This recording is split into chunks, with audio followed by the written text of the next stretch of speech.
In this video, we will create a toolpath to machine the contour around the cylinder using axis substitution in a contour toolpath. To machine the Helix, you will use a contour toolpath with no cutter compensation. Select Toolpaths and create a contour toolpath. Select OK to accept the default NC name. When the chaining dialog box appears, select this line shown here. If you click on the isometric view, the direction should be shown here. If not, you can click on the reverse direction button here. Select the OK button to exit the chaining dialog box. Ensure that in the toolpath type area that contour is your toolpath type selected. Select Tool. Click on Select Library Tool. Click on Filter and only select the flat end mill type. Change the tool diameter to equal and set it to 1 inch. Select the 1 inch flat end mill and select the OK button. Click on the comment area and enter a comment. Select the Cut Parameters tab. Change the compensation type to Off. This will ensure that the center of the tool follows the chain. Remove the stock to leave on the walls and on the floors of the part. Then select Depth Cuts. Make sure that they're enabled and change the maximum rough step to 0.25 inches. Then select the Lead In, Lead Out tab. Disable Enter Exit at Midpoint and Close Contours, Entry, and Gouge Check. Disable the exit and enable Adjust the Start of Contour. Extend the length by 100% of the tool diameter. Then select this button to copy this over to adjust the end of the contour.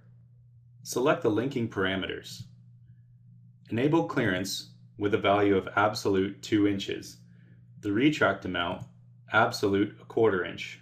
Feed plane, incremental 0.1 inches. The top of stock, absolute 0. And the depth to absolute -1/2 inch. Scroll down to the rotary axis control page. Then select Axis Substitution. Axis substitution is used to wrap a toolpath around a cylinder. The geometry can be either flat or already properly oriented in 3D space. Select to substitute the y-axis, that the rotation direction is set to clockwise. Set a rotary diameter of 4 inches and ensure that Unroll is disabled. Then select the OK button to generate this toolpath. Once your toolpath has been created, select the Backplot Verify Options button. Choose Cylinder. Change your axis to X and ensure that your cylinder diameter is set to 4. Make sure that X is set to 0, 8, and 0 here.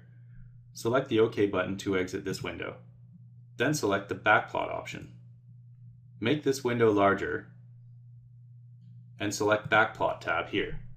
Ensure that all operations, follow, and leads are selected. Select the Home tab. Ensure that Tool is enabled and disable fixtures. Select Workpiece. Then choose Fit and Isometric View. Then press play to watch your backplot.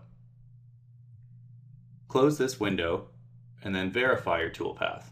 Ensure that Verify is enabled, enable Tool and Stock, and that Workpiece is selected.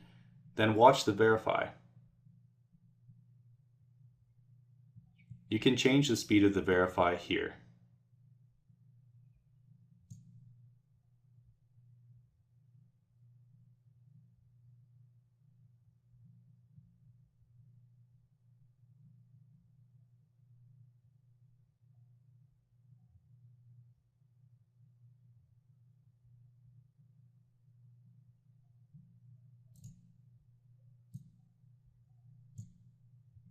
Once complete, your part should appear as shown.